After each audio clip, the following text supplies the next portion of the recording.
Welcome to today's webinar. My name is Cassie Story, and I'm a registered dietitian and Director of Nutrition for Bariatric Advantage. We are so excited to provide this content today, as it is our very first webinar specifically created for patients. So whether you have recently had bariatric surgery or you had your procedure 10 years ago, I hope you will find this presentation helpful in your journey. We are honored to have one of the leading dietitians in the nation who works with bariatric surgery patients take time out of her day to talk to us about the top 5 ways to experience weight loss success and positive outcomes after bariatric surgery. Allow me to introduce you to Sarah Muntel, a colleague and friend of mine. She is a registered dietitian and bariatric coordinator with Community Health Network in Indiana. She has worked in the field of bariatrics for the past 18 years and has counseled thousands of bariatric patients on their way to health. Before we begin, I want to cover a few housekeeping items. At the bottom of your screen are multiple application widgets. They look like little icons. All the widgets are resizable and movable, so feel free to move them around as you like to get the most out of your desktop space. A copy of today's slide deck is available in the resource list. For the best viewing experience, we recommend using a wired internet connection and closing any programs or browser sessions running in the background. Webinars are bandwidth intensive, so closing any unnecessary browser tabs will help conserve your bandwidth. The webcast is being streamed through your computer, so there is no dial-in number. For the best audio quality, please make sure your computer speakers or headset are turned on and the volume is up so you can hear the presenter. Some networks cause slides to advance more slowly than others, so logging off your VPN is recommended. If your slides are behind, pushing F5 on your keyboard will refresh the page. You can find additional answers to some common technical issues located in the Help widget at the bottom of your screen. An on-demand version of the webcast can be accessed using the same audience link that was sent to you earlier. That takes care of our housekeeping. Now be sure to get a pen and paper out so you can write down things that inspire you during the presentation. Okay, let's get started. Sarah, I'm passing it over to you. Thank you so much for having me today, Cassie. I'm really excited to be here. The following information is used as a general guide based on an analysis of peer-reviewed research. It's always important to connect with your physician and healthcare team who are familiar with your individual care. The information we will review today is a great general guide for bariatric patients. Why does it matter? The first step in your weight loss success is your bariatric surgery. The steps that you take following your bariatric surgery will determine your long-term success. First, we know obesity is a chronic disease. This is a disease that doesn't go away after your surgery. Your behaviors must be managed lifelong for health and success. Second, we also know bariatric surgery is the most effective treatment for severe obesity. When you have over 100 pounds to lose, research shows it is difficult to lose and maintain weight without surgical intervention. Lastly, long-term success depends on your ability to adhere to multiple behaviors. We know it's not only the surgery. After the surgery comes the diet changes, behavior changes, lifelong vitamin supplementation, and changes in movement. People who follow these guidelines have the greatest success. So here we go. Let's just jump in and talk about what you can do today, tomorrow, and forever to make you as successful you can be. Here they are. These are the top 5 strategies you can develop for long-term success. As we read the list, take a moment to think about where you are. You may be set in some areas of these strategies, but may need to work on others. Everyone is at a different place in their journey, and that's okay. This is a great time to determine where you are doing well and where you may need to make a few changes. First one, have an annual follow-up with your healthcare professional. Second, participate in planned physical activity. Third, find a dietary pattern that works for you. Fourth, take micronutrient supplements that are recommended by your healthcare professional to help prevent nutrient deficiencies. Lastly, engage in a support system. How'd you do? Let's take a moment to look a little deeper into each one. Why is annual follow-up important? Ask yourself this question. Have you had your follow-up this year? It is so important to stay connected with your healthcare professional and follow up regularly. Take advantage of the great follow-up care you will receive at those follow-up visits. Studies show those patients who follow up more regularly have better weight loss outcomes. In a database of greater than 51,000 people, it was found that attendance at follow-up with a healthcare professional led to greater weight loss outcomes. That's a big deal. Also, as you lose weight, your health changes. I think that is one of the most exciting times. All of these health changes need to be monitored by your healthcare professional. And following bariatric surgery, it is important to have labs completed routinely to ensure your vitamin levels are in the correct range. With restrictive and malabsorptive surgeries, it is imperative that you take specific vitamin protocols lifelong and make sure you don't need to have any adjustments. Although you may feel okay, you may truly have no idea how things are going without lab tests to see where you are and to ensure that you are living your healthiest life possible. In this study, we see the follow-up percentage at 1 year, which is amazing, almost 80%. We then see the follow-up percentages at years 3 to 10, which isn't so great, around 10%. The difficult part of this study is patient follow-up drops off drastically as people progress. Typically, when people are further out from surgery, they need to follow up even more than they did in the beginning to have accountability and individualized counseling with someone who understands that obesity is a chronic progressive disease. Take a vow today to follow up yearly. As I said before, follow-up equals good outcomes. So what gets in the way? Why do people find it difficult to follow up? Here's a few common responses I hear. I've moved far away from the clinic. Good news, there are many options. Many clinics offer email or phone check-ins. If that's not an option, look online for other clinics. Bariatric surgery is a growing field and it won't be hard to find someone else. Work can easily get in the way. It's hard to balance your work and your personal life. Remember, your health is a priority and you put so much effort into getting this surgery. Your health is more important than almost anything else. Some people feel they just don't need to follow up. Research shows people who follow up have improved outcomes. It's also good to stay connected as new information in the field is determined. For example, updated nutritional guidelines were published a year or so ago, and that led to many centers changing their vitamin protocol. If you weren't following up, you would be completely unaware. Some people are struggling and hate to follow up because of this. Consider adding a behavior component. Sometimes figuring out why you're struggling is the biggest help. And what if you don't like your healthcare professional?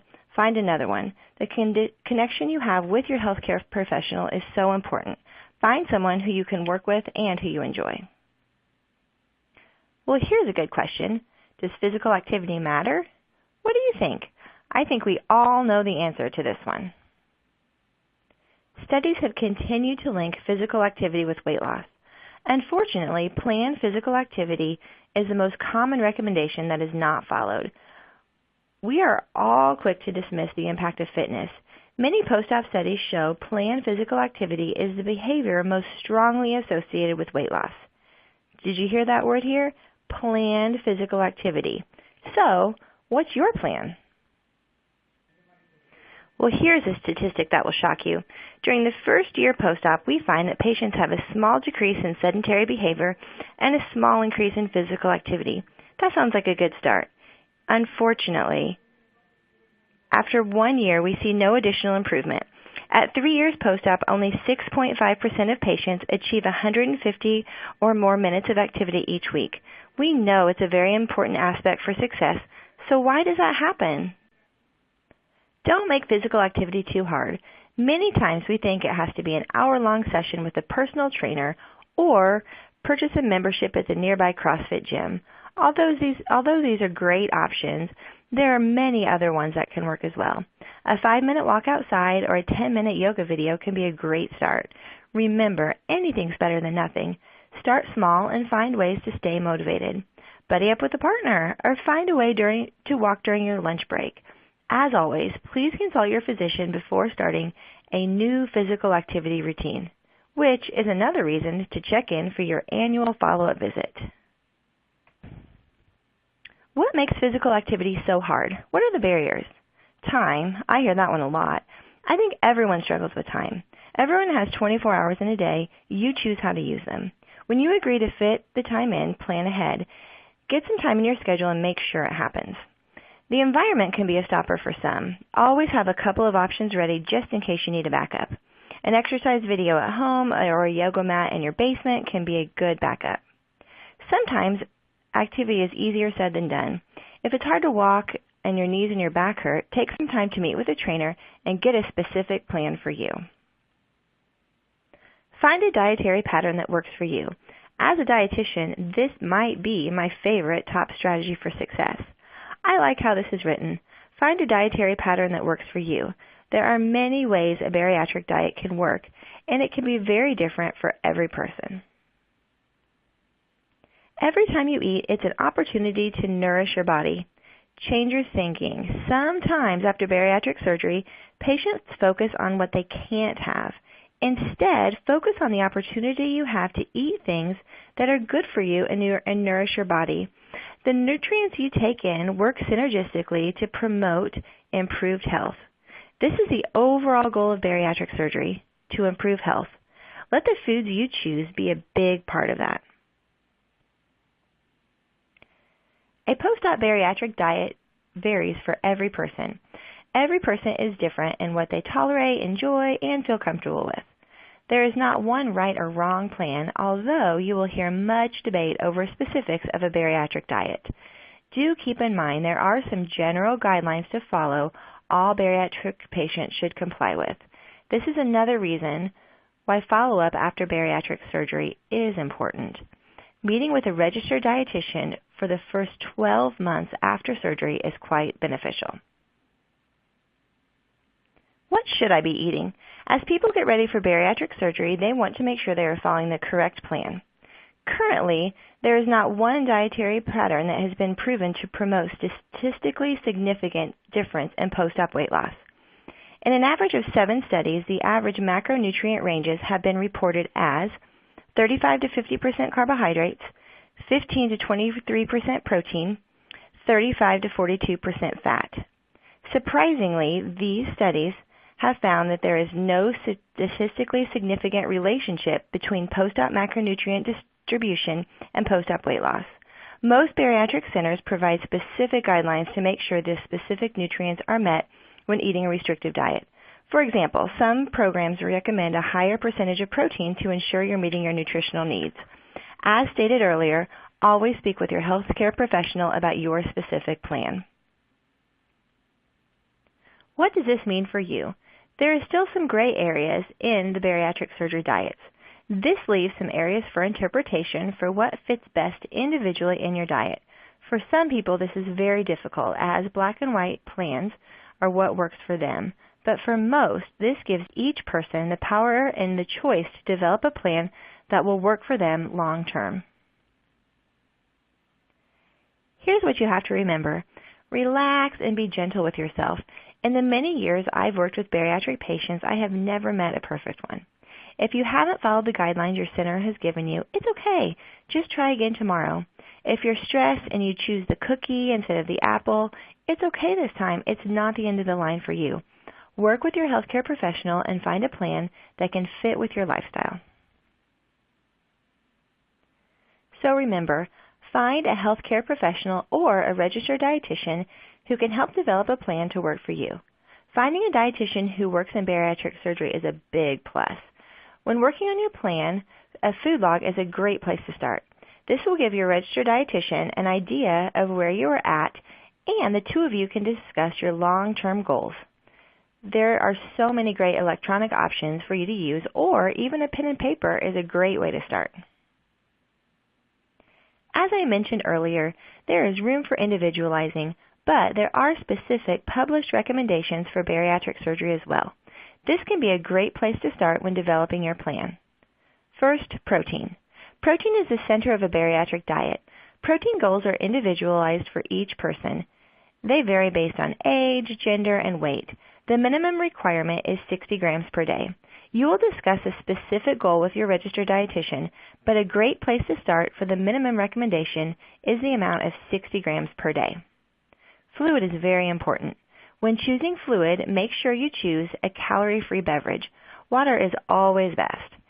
You will not want to waste your calories on liquids that provide zero nutrition and excess sugar. A good goal is more than 1.5 liters per day. Sipping through the day is essential. After bariatric surgery, it's hard to tolerate large gulps of water. Plan on drinking 30 minutes after your meals to improve tolerance. It is important to work on mindful eating after surgery. These techniques take some time and practice. We live in such a fast-paced society, it can be difficult to slow down and take your time when eating. Take time to chew each bite several times, put down your fork between bites, and wait a moment before taking another bite. Using these techniques, you will learn to determine when you feel full and can stop eating. This can take time, and many people spend years mastering. Additionally to the published guidelines, we also have to mention some specific foods to enjoy and some to avoid. Include omega-3 fatty acids. These include walnuts, chia seeds, and flax seeds. High fiber choices. You can increase your fiber by choosing fresh fruits and vegetables and including them along with your protein at each meal. Whole fruits and vegetables.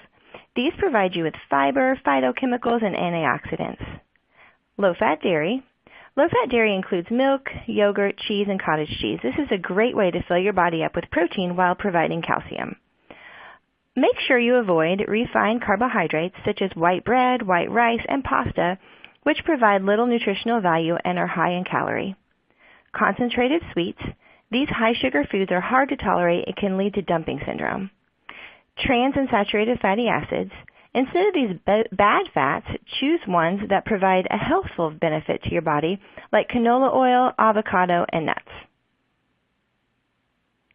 When you ask a bariatric patient, what is the most important part of your diet? They will always tell you, protein. With the reduced volume intake, it is difficult to get the protein in that your body needs. It must be the focus and the center of your plate. I think sometimes people are aware of this, but they're unsure how much they need to take in every day and how much they actually are taking in. What was once thought of as a non-issue following surgery is no longer true. We are seeing more papers published regarding inadequate dietary protein intake following weight loss surgery. This is a major concern. Besides being inadequately nourished, it is the change in body composition. On average, 12 months after bariatric surgery, 37 to 61% of patients take in less than 60 grams of protein per day. That's a concerning number. There is a variety of recommendations amongst programs, and current recommendations lie between 60 to 120 grams of protein per day.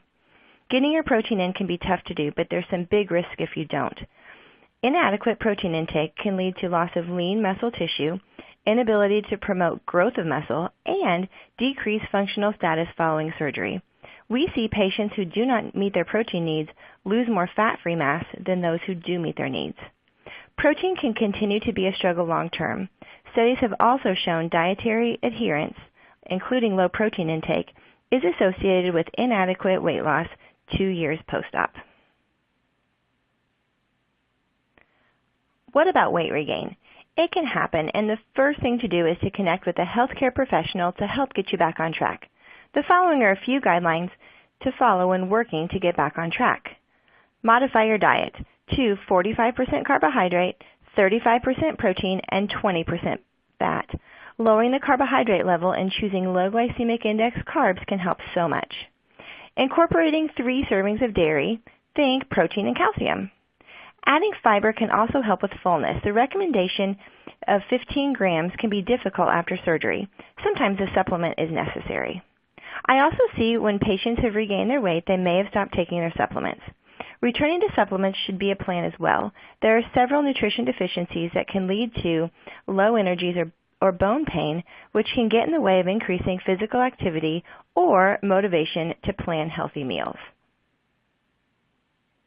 Why is following the nutrition plan hard? There are so many reasons.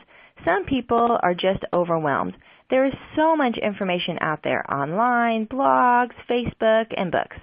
Take a few tips from today's session and start and plan and connect with a healthcare professional. You likely intuitively know what areas you could improve on and what areas you're successful in. Be honest with yourself. Begin to write down some ideas of where you can make some changes starting today. Planning is hard, but failing to plan is planning to fail. Take a couple minutes to add some reminders to your calendar or jot down a few new recipes for the grocery store. This can be a great start. If you don't know where to start, begin to track. When you start tracking, it can become easier to see where you need to make the most changes.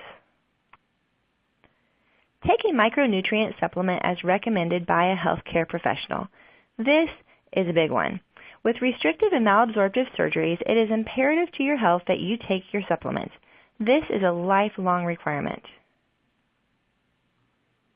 As more and more data is published, we are learning that micronutrient deficiencies are increasing. This is an area we must continue to work on.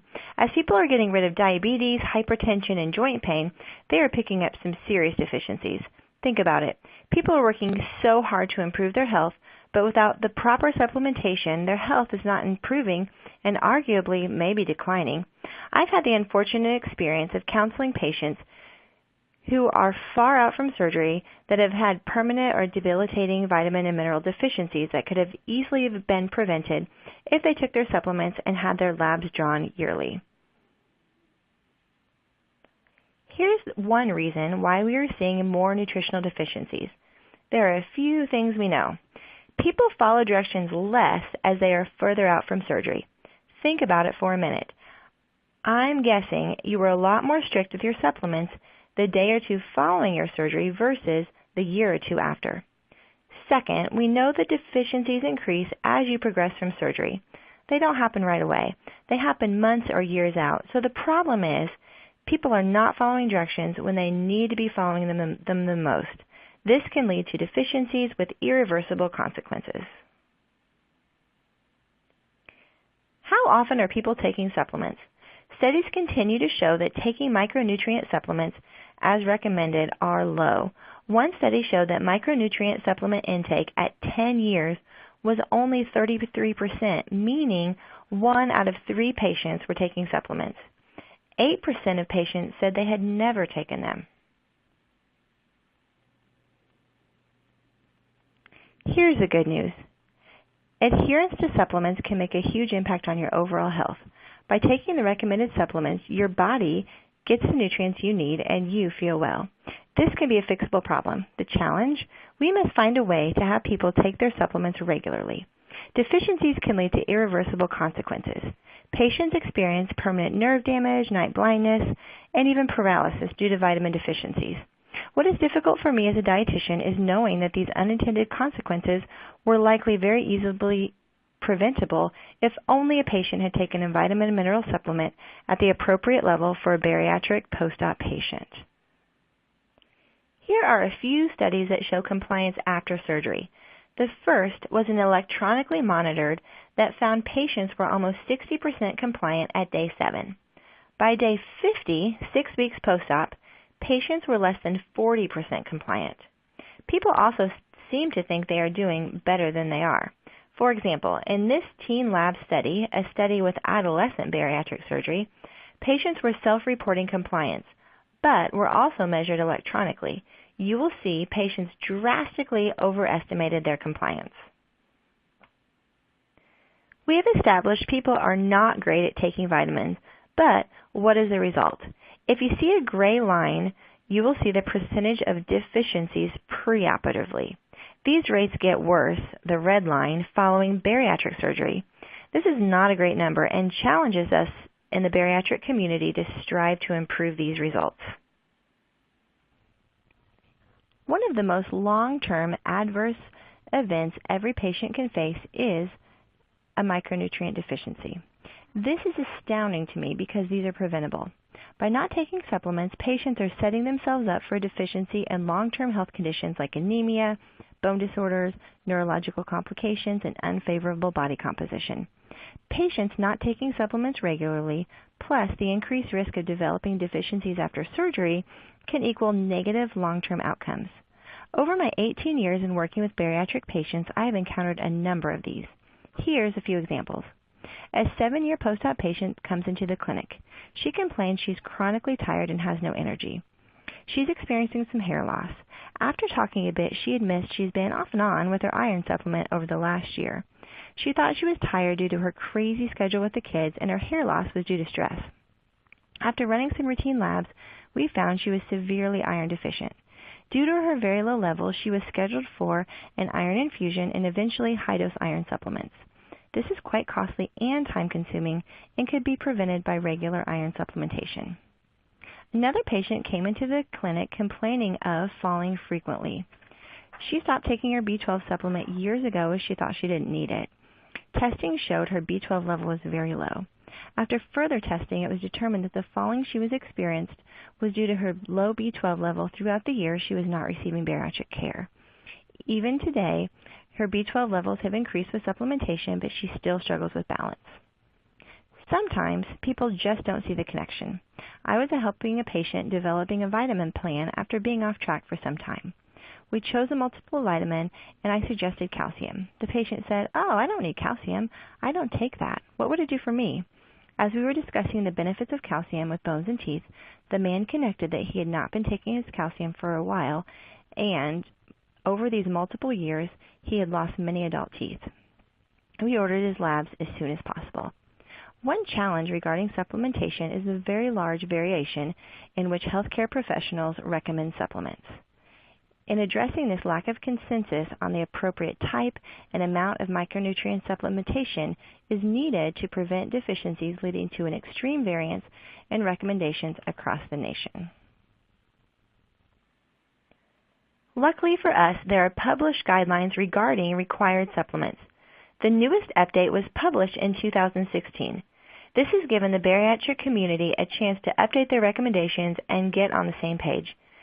This is a positive for people seeking guidance with bariatric vitamins.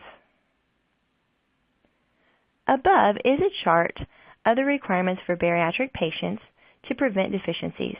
For many, this list is overwhelming.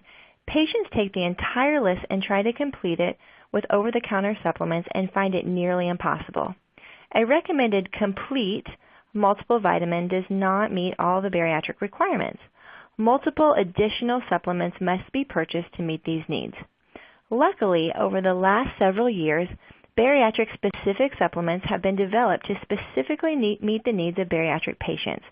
Many of these products combine many of the essential micronutrients into one product. This has been a game changer for so many people. Many people find it much easier to take a few pills versus a handful several times a day. It is my hope that this will increase long-term compliance and decrease deficiencies long-term. There have also been updates on when to check vitamin levels. For those of you not following up in a bariatric office, this is a great list to take to your healthcare professional to ensure you are getting the tests that you need completed. You will be able to print this presentation and use this slide as a resource if needed. We know patients struggle with this, but why do you? The study above is based on patients taking one multivitamin per day. You heard me, just one. These are the reasons why people report they do not take supplements. Not important, don't need, forget, adverse event like taste, and cost. How do you remember? Have any of these strategies worked for you? Pill organizers. Every Sunday, place all your vitamins in their containers, and then there is no excuse. How about a timer? We all have our phones with us all the time. Set alarms on your phone to remind you of when to take your supplement. You could place your vitamins in a visible area. I frequently ask patients to place their vitamins by their toothbrush because that is something we do every day. Or set on the kitchen counter or on your office desk or any place that you go to multiple times each day. How about finding something that tastes good? Not a day goes by that I don't hear about a new flavor of a bariatric supplement. If you don't like one, try another. Chewable or liquid forms make things easier to tolerate when you struggle with pills. Focus education from your healthcare professional will be helpful as well. We all need reminders.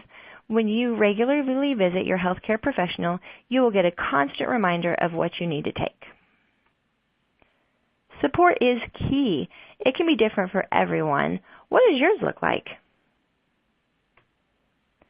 Support groups might be the best thing ever in the field of bariatrics.